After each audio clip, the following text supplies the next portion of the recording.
Viena, Sibylle Geisler conoce, también como cualquiera, las amenazas de los extremistas de derecha en Austria, quienes en las últimas semanas han comparado a los migrantes con ratas y despreocupadamente han defendido un material de campaña que recuerda la propaganda nazi. Durante más de 12 años, ha dirigido la Unidad contra el Extremismo del Servicio de Inteligencia Nacional.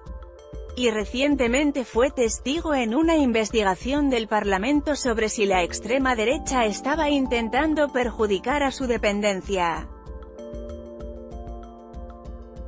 El testimonio de Geisler indica que, en la actualidad, su mayor reto es el hecho de que la extrema derecha forme parte de su propio gobierno.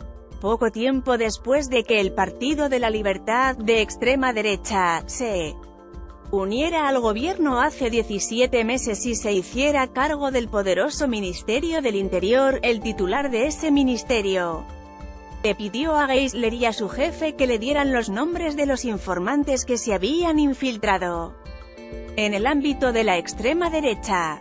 Ellos se rehusaron. Unas semanas después, la policía armada irrumpió en su oficina y se llevó archivos internos recopilados durante muchos años, así como información procedente de países aliados.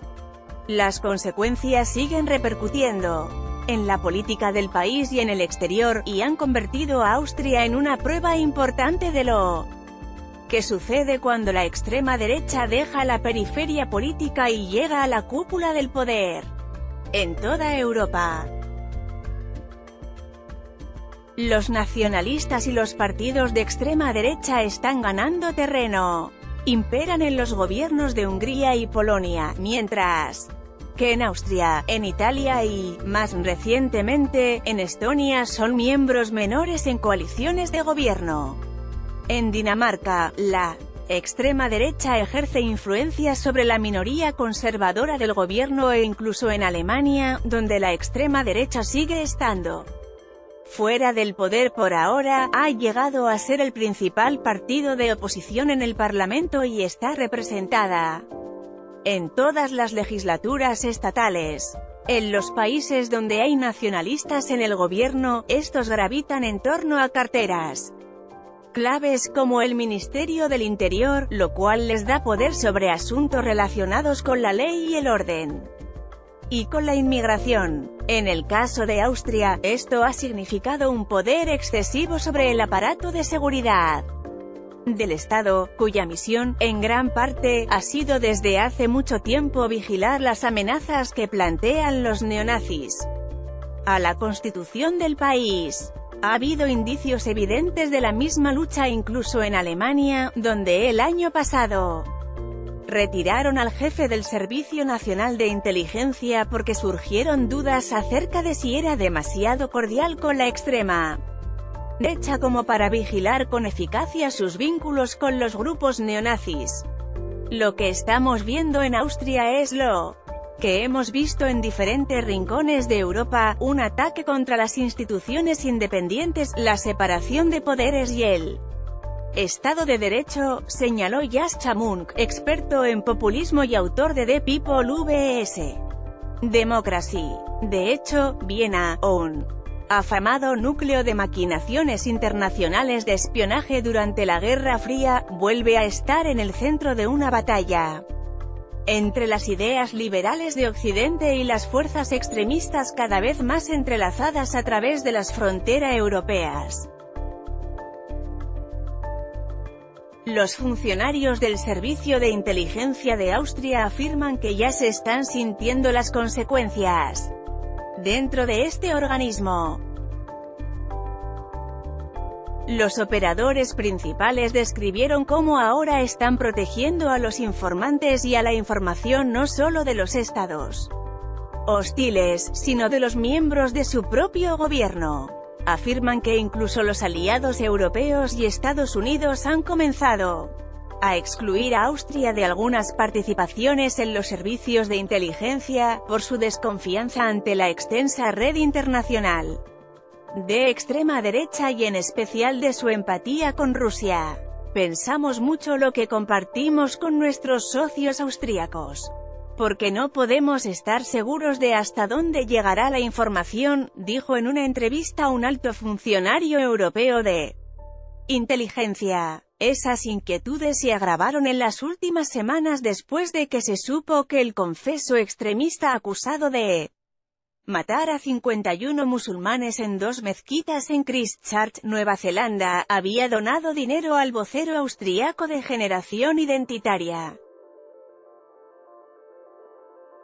un movimiento juvenil de extrema derecha. El joven canciller de Austria, Sebastian Kurz, de 32 años, ha prometido una investigación exhaustiva sobre cualquier vínculo financiero o de inspiración.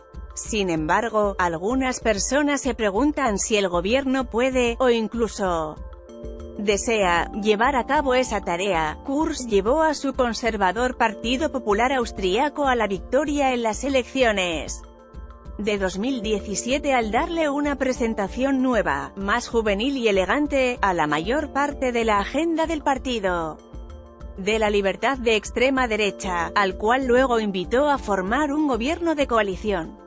Él todavía depende de su apoyo. Los vínculos del Partido de la Libertad con los extremistas de derecha están bien documentados, incluyendo Generación Identitaria, un grupo en investigación por parte de varios servicios de inteligencia europeos.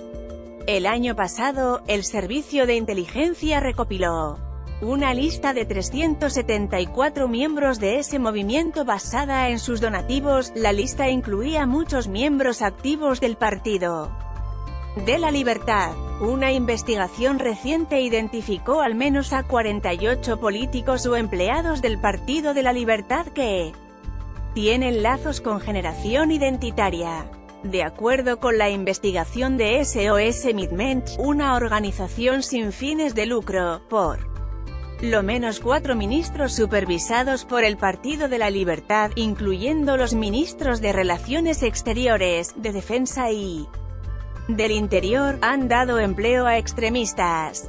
Además, sus ideas están influyendo en la política. El otoño pasado, Kurz, de manera inesperada, retiró el apoyo de Austria al Pacto de Naciones Unidas sobre la migración después de que los activistas de Generación Identitaria hicieron campaña en contra del pacto. El paso por las instituciones parece mucho más deliberado de lo esperado, comentó Christian Strohl, un antiguo embajador austríaco. Peter Pils, un legislador de oposición y miembro de la investigación del Parlamento, cree que es un avance calculado. Están colocados sistemáticamente a su gente en puestos estratégicos. Los partidarios de Kurz mencionan que al incluir a la extrema derecha en el gobierno, el canciller la está integrando. Los detractores, incluso de su propia facción, sostienen que la está habilitando y saneando. Sebastian Kurz ha hecho que la extrema derecha sea socialmente aceptable, señaló Reinhold Mitterlechner, ex vicecanciller y miembro de los conservadores.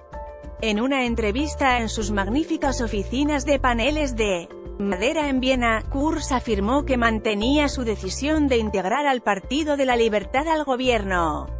Rechazó la idea de que el allanamiento hubiera tenido motivos políticos, a pesar de que ahora él mismo desea tener informes directos del director de inteligencia, sin tomar en cuenta a su propio ministro del Interior. Creo en nuestro sistema de justicia, insistió. También señaló que los vínculos del Partido de la Libertad con Rusia fueron exagerados y que estaba contento de que el partido estuviera cortando todos sus lazos con Generación Identitaria.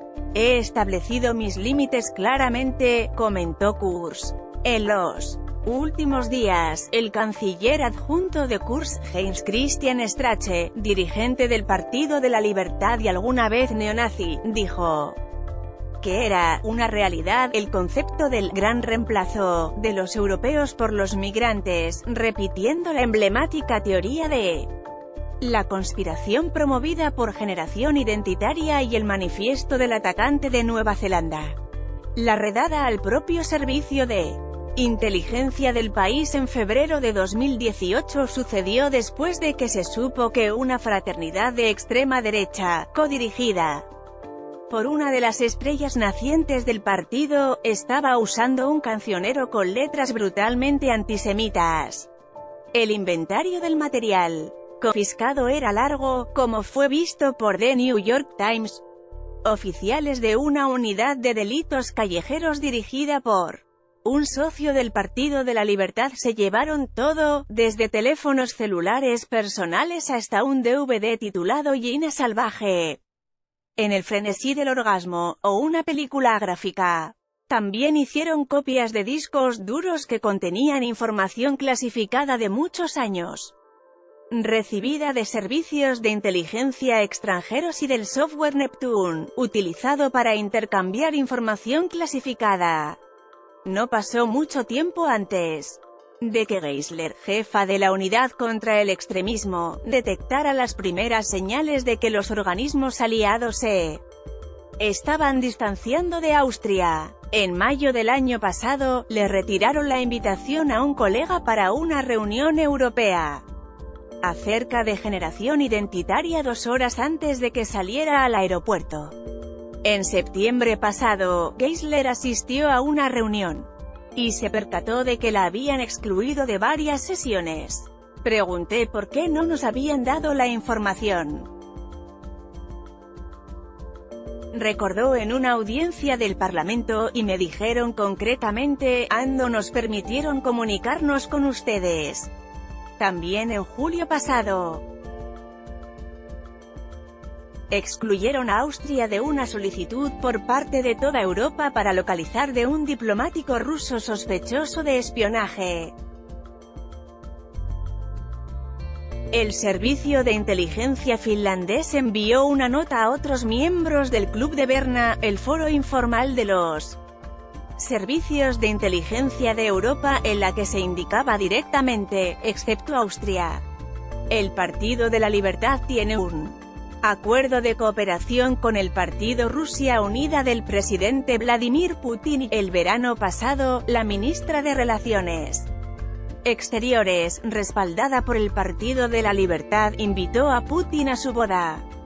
Cuando le preguntaron en una audiencia a puerta cerrada qué servicios extranjeros habían manifestado su preocupación de que hubiera peligro de filtraciones a Rusia, Peter Gridling,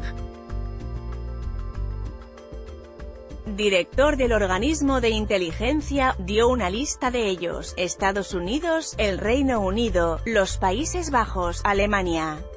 Geisler, a quien han exhortado para que se retire anticipadamente o para que pida su transferencia a otro departamento, como Deportes, se ha negado a irse. No quiso ser entrevistada. En una conversación telefónica, su abogado comentó que no podía arriesgarse a volverse vulnerable ante las autoridades. Los tribunales de Austria ya han declarado ilegales 9 de los 10 allanamientos que se realizaron ese día de febrero del año pasado. Copyright 2019 New York Times News Service Let's Blockades. Why?